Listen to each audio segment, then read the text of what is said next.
Hi there, this is Ranjit, and in this video I'm going to review a budget N300 router. A lot of you guys have asked me to review some good budget oriented routers.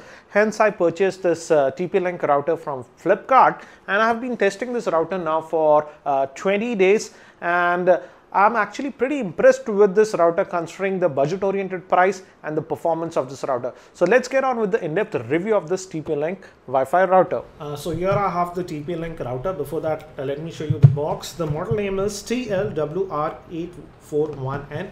And this is not a basic router like N150, but this is a N300 supporting speeds up to 300 megabits. And regarding the pricing on the box, if you can see, it's quoted as 2,799, but I purchased this router from Flipkart for just around rupees 1,630 or 40. I'll have the link for Flipkart in the show notes. And the good thing with this router is that the two antennas are 5 dB antennas, hence the Wi-Fi range is also pretty good.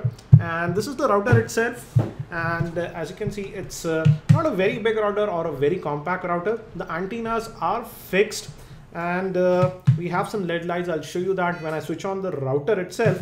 And on the back, it's basic. We have the power on off button, and on here we have the power adapter will go here. I've also made the unboxing video of this router, so you can check out that for what comes inside the box. It's nothing, just this router, the Ethernet cable and a power adapter. We have 4 Ethernet ports. Again, these are 100 Mbps ports, and we have the WAN port also. The WAN port is also 100 Mbps port.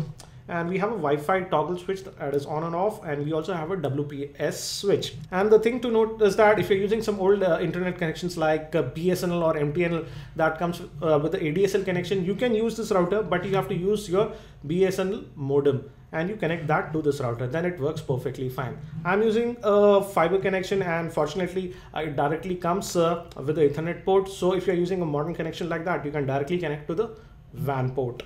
So that's the physical aspect of this router. Now let me show you this router while switching it on. So this is how the router looks when it's connected, and let me give you an idea about the LED lights. Let me just zoom in, and actually it's a little bit faint, the lights. As you can see, the first one is for the power. It will always just glow when power is there, and the second one always blinks when it's active, and this third one is for the wireless. This also actually glows and blinks continuously. Even though when there is no wireless activity, it blinks continuously. And the next one is for the internet, and next we have 4 for the physical Ethernet ports, and last one is for the WPS button. So these are for the LED lights, and this is how the router actually looks. And it's actually not very big router, and it looks okay-ish, I would say, in the terms of looks department. So let's look at the admin interface of this TP-Link router, and by default it should be at 192.168.1.1, and you just enter your login details and you'll be presented with this screen. And this shows the basic info, and actually I have been using this router continuously for now about 20 days.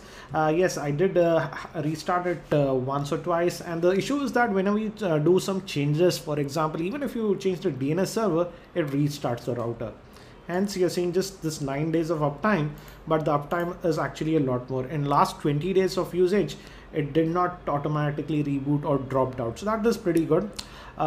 We do get the basic settings. You can easily set it up, and you also have the quick setup wizard, but if you are a power user, you can also manually set it up. We also have the WPS setting if you want, and again in wireless tab also you have the settings, and you can also set it to N only mode or the BGN mode. Default it is in the BGN mode, but I did my entire testing with just keeping it only in the N mode, and I would suggest that if you have only N devices, set it to the N only mode, because the performance here is a lot better. One thing I did notice is that we don't have other modes like repeater mode or the AP mode. That is a little bit disappointing. In security, again, we can set up the firewalls, etc. And regarding wireless security, it has the standard WPA2, WPA, and we also have the parental control if you want. Standard stuff, nothing fancy. And we also have basic bandwidth control. I didn't use that. And if you are a kind of a power user, you also do have the dynamic DNS settings. Again, these are the ones that are provided.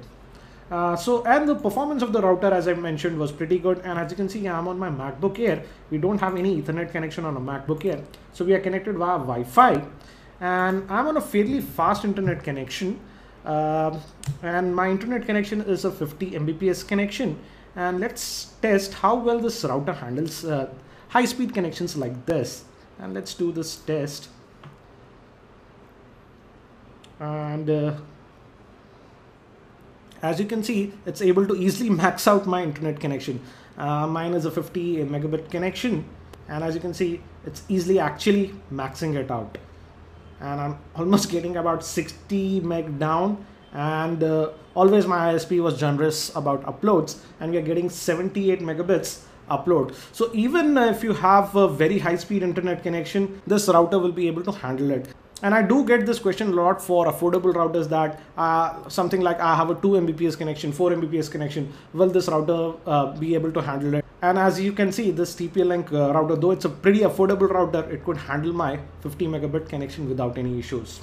Now let's talk about the actual performance of this router. For any Wi-Fi router, I would say the two things that I look at is the actual Wi-Fi performance range and the stability of the router. And in those respects, this router actually did surprise me a bit, because I was not expecting this good performance, because it's just a basic budget-oriented Wi-Fi router. Let's talk first about the Wi-Fi range.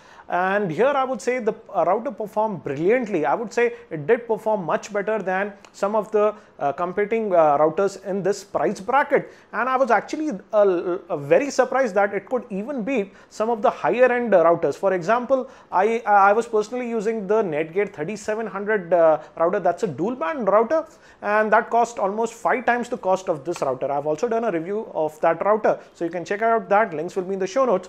But I would say for example, in zone C, where many of the routers have range issues, this router performed brilliantly and much better than that more expensive Netgear router. So overall, I would say in terms of Wi-Fi range also, I got actually very good range with this TP-Link budget router, and I was actually a bit surprised. So I did test it a lot. And also regarding testing it with multiple Wi-Fi devices, I did that.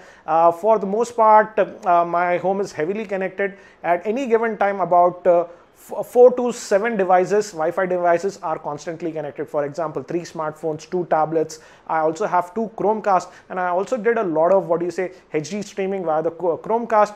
And then also this router performed brilliantly. And I did not get any dropped Wi-Fi performance. So overall, the performance of this router was great. And apart from 8, for example, 8 simultaneous Wi-Fi devices, I also connected 3 devices physically via the Ethernet ports, and then also the router was stable. And regarding the stability also, it did not reboot the router. For example, I had it switched on for 20 days, 24/7, and during that time, I did not face any issues of dropouts with this router. So the Wi-Fi range was also very good, and also at the same time the stability was very good, which was kind of surprising for me. So in terms of that, this router does get a big thumbs up. Now coming to some of the minor cons is that it's a very basic router. We don't get any USB ports, so people who are looking for some advanced functionality won't find this on this router.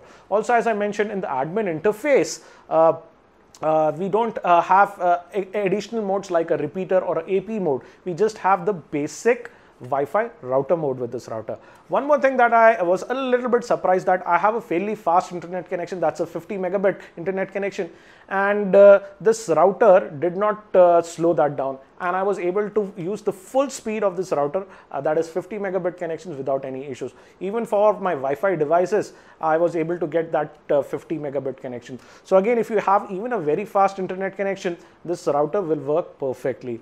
So overall, how would I rate this TP-Link router? Considering the budget-oriented price, for example, on Flipkart, you can get it for a very good deal. I would say the excellent Wi-Fi performance, I would say considering the price to performance ratio, this TP-Link router gets a big thumbs up from me.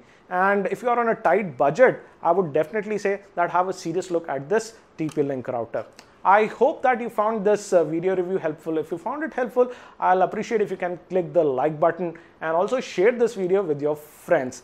That's it for now. This is Ranjit and I hope to see you in my next video.